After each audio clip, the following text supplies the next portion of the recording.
Did you know that Mickey Mouse's first costume in the 1930s looked more like a piñata than the beloved character we know today?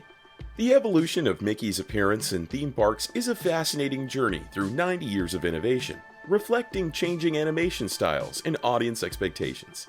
While Mickey's look improved, his ability to connect with guests hit a surprising roadblock. What happens when the world's most beloved mouse can't hug back? Disney's response to this dilemma would reshape the future of character interactions in theme parks. Welcome back, and thanks for subscribing to our channel. Let's dive into the history of Mickey's iconic looks. Mickey Mouse was created in 1928, making his debut in the cartoon short Steamboat Willie. This began his reign as a cultural icon, and just a few years later, he traveled the country with the vaudeville act Fanchon and Marco. This stage show created the first real-life version of Mickey and Friends, featuring a cloth Mickey head with a pointy nose, small ears, and an actor dressed in black with shorts, gloves, and a tail. Even with this primitive start, in 1934 he was flying high over the Macy's Thanksgiving Day Parade. By 1937, Mickey made his red carpet debut at the movie premiere of Snow White and the Seven Dwarfs. This costume resembled the stuffed Mickey dolls that were popular at the time, but still with a cone-shaped nose and a very homemade feel to its design. In 1949, Disney began its partnership with the Ice Capades, which called for costumes that skaters could easily move in, and heads that were easy to see out of. The foam head had tiny little holes all over it for the performer to see through. The costume itself was pretty basic, consisting of a black unitard, red shorts, and big white gloves. Since it was the Ice Capades, large yellow Mickey shoes were designed over the skates. During this time, Walt Disney was getting ready to open his first theme park, and Disneyland opened in 1955. Although there were originally no plans to have sized characters, there was a last-minute scramble for Mickey and Minnie costumes. They called upon the performers and costumes from the Ice Capades, and those costumes were worn to greet guests at Disneyland as it opened doors. Looking back, these were pretty scary looking and were shortly rebuilt to be faces without giant holes in them. In 1959, Disney introduced a significant redesign of Mickey Mouse costumes, marking a new era in character design. The hard-molded head was a notable improvement over previous soft rubber designs, enhancing Mickey's visual appeal and recognizability. However, this advancement came with unexpected limitations that would challenge Disney's creative teams for years to come. Despite the visual enhancements, the 1959 redesign still left Mickey with a very skinny body and floppy arms, severely limiting his body to interact effectively with guests. This issue became particularly apparent during meet-and-greet experiences, where children eagerly approached their favorite character, only to find him unable to return their hugs or gestures. As one source noted, Mickey Mouse was essentially a walking immobile plush for them to hug. He could not hug and interact back with them. Recognizing the need for further improvements, Disney attempted to enhance Mickey's proportions in 1960.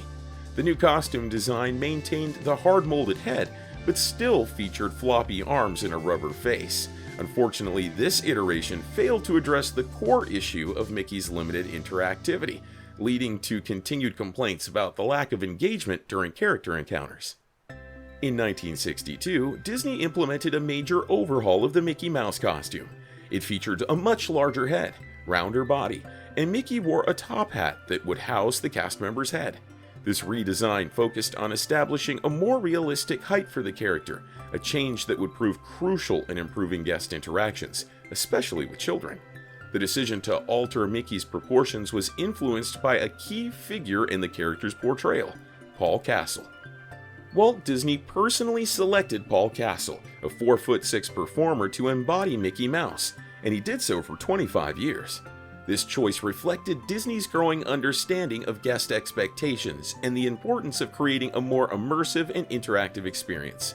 By selecting a shorter performer, Disney was able to bring Mickey down to a height that allowed for a more natural and engaging interaction with young visitors. The 1962 redesign marked a significant shift in Disney's approach to character costumes. No longer was it just a Mickey head sitting atop a skinny spandex body. Now, he wore a tuxedo and top hat, which was the beginning of Mickey's expansive wardrobe.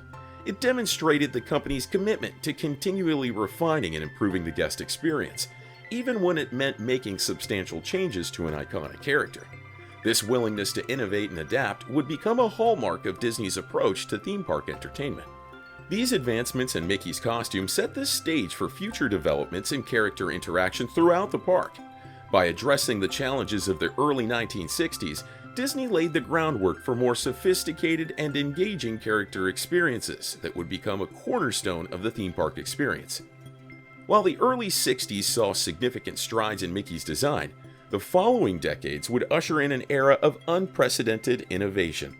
How do you transform a static costume into a dynamic, living character? Disney's solution would redefine the very essence of theme park magic. In 1971, Walt Disney World opened in Florida and marked the end of the rubber head. A brand new Mickey Mouse debuted, still in a tuxedo, but this time with a large plastic sculpted head, similar to the type we see today. Mickey's 50th birthday marked a pivotal moment in his evolution. This redesign introduced thicker black eyeliner and rounded hips, 4 fingers and large padded white gloves, looking more like his cartoon self, signaling a shift towards a more defined character shape. These changes weren't merely cosmetic, they represented a concerted effort to bring Mickey's animated personality to life in 3 dimensions. Building on this momentum, the 1987 Spirit of America parade saw another refinement coinciding with Mickey's 60th birthday. The costume received smaller bow ties and rounder eyes, contributing to a friendlier appearance that resonated well with audiences. These subtle adjustments demonstrated Disney's commitment to continually refining their most iconic character, ensuring Mickey remained relevant and appealing to new generations of park visitors. However, the most groundbreaking advancement came in 2004 with the introduction of articulated heads. This technological leap allowed Mickey to blink and lip sync during interactions, significantly enhancing guest experiences during meet and greets. For the first time, visitors could engage with a Mickey that seemed truly alive, responding in real time to their presence and conversations. The articulated head design revolutionized character interactions in the parks. No longer was Mickey a static figure. He became a dynamic presence capable of expressing a range of emotions. This innovation allowed for more nuanced and personalized encounters, creating memorable moments for guests of all ages. The ability to blink and sync lip movements with speech added a layer of realism that was previously unattainable, blurring the line between animation and reality. These changes in Mickey's costume design over the years reflect broader shifts in animation styles and audience expectations. As animation techniques evolved, becoming more sophisticated and expressive, park visitors began to expect a similar level of dynamism from in-person character interactions. Disney's costume innovations were a direct response to these changing expectations, ensuring that the in-park Mickey experience remained as magical and immersive as the character's on-screen appearances. The evolution of Mickey's costume also mirrors the advancements in materials and science in animatronics. Each iteration built upon the last, showcasing Disney's commitment to innovation while maintaining Mickey's iconic status. From the hard-molded heads of the 1960s to the articulated features of the 2000s, each change represented a step forward in bringing fantasy to life. Moreover, these advancements in Mickey's costume had a ripple effect throughout the theme park industry. As Disney pushed the boundaries of what was possible with character costumes, other parks and entertainment venues were compelled to raise their standards as well. This ongoing innovation not only enhanced the guest experience at Disney parks, but elevated the entire field of themed entertainment. As Disney's innovations rippled through the industry, Mickey's next evolution would spark both excitement and controversy. In 2017, the iconic mouse gained an ability that seemed impossible just years earlier, redefining guest interactions forever. But this leap forward came with unexpected challenges. How would fans react to a dramatically different Mickey? The journey to this groundbreaking moment began in 2016 with the opening of Shanghai Disneyland. Disney unveiled a redesigned Mickey Mouse costume that featured significant alterations to the character's head shape and facial features. This departure from the familiar Mickey sparked mixed reactions among fans, with some embracing the fresh take and others expressing concern over the changes to their beloved character. Despite the initial controversy, Disney pressed forward with its commitment to innovation.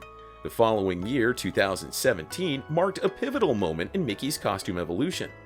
Disney introduced a revolutionary design that allowed Mickey to interact freely with guests without the need for a two-way mirror. This technological leap represented a major advancement in character experiences, fundamentally changing the nature of guest interactions in the park. The 2017 costume innovation went beyond mere aesthetics. For the first time, Mickey could engage in conversations with guests, creating a more immersive and personalized experience. This development was a significant stride towards achieving truly interactive character encounters, a goal that had long been pursued by theme park designers and entertainment specialists. Although Mickey no longer talks to guests, it was an enjoyable interaction for those who got to experience it. These recent changes in Mickey's costume reflect Disney's ongoing effort to balance nostalgia with cutting-edge technology. The company faces the challenge of keeping its most iconic character relevant and engaging for new generations of park visitors, while maintaining the essence that's made Mickey beloved for decades. This delicate balance is crucial in an era where audience expectations are constantly evolving, driven by advancements in digital entertainment and interactive experiences. The evolution of Mickey's costume parallels broader technological advancements in themed entertainment. As virtual and augmented reality technologies become more sophisticated, theme parks must find ways to incorporate these innovations into traditional character interactions. Mickey's costume serves as a tangible example of how physical and digital elements can be merged to create more engaging experiences. Each iteration of Mickey's costume tells a story about Disney's commitment to creating immersive and engaging experiences for park visitors.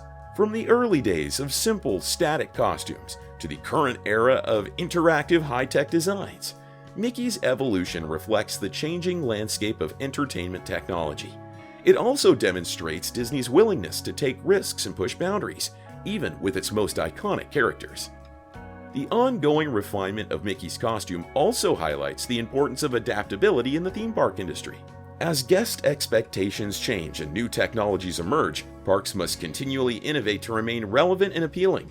Mickey's costume serves as a barometer for these industry-wide shifts, often setting the standard for character interactions across the themed entertainment sector. Thanks for watching, and let us know in the comments which character history you'd like us to cover next. See you next time!